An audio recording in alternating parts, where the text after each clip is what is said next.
One of the things that's very different about the Dancing Crow Rosé compared to most other California rosés is it's not a byproduct. Oh, right. Most rosés in California are made as a byproduct of producing red wine. It's called a saignée.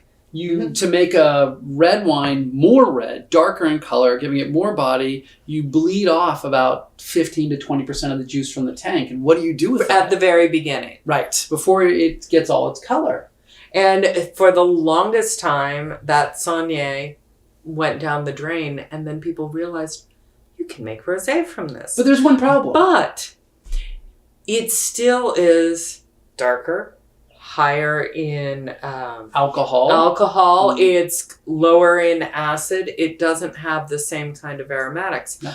When we started talking about making a rosé, we wanted to make an intentional rosé where we got grapes that were specifically for this rosé, that we intended from the very beginning. The only thing made from these grapes was going to be the rosé.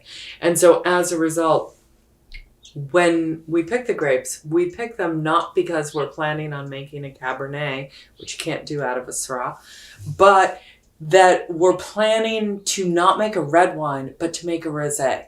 And so we get it when it's aromatic. We get it when it's lower in alcohol. We get it when it still has all of the nuances that you would be looking for in an elegant white wine that just happens to have a little bit of color. So a whole cluster press this.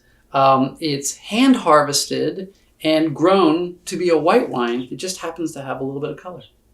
And that's the character of the vineyard shining through, with its acidity, crispness, minerality, layers of flavor, and all that freshness that you would want to have in a rosé.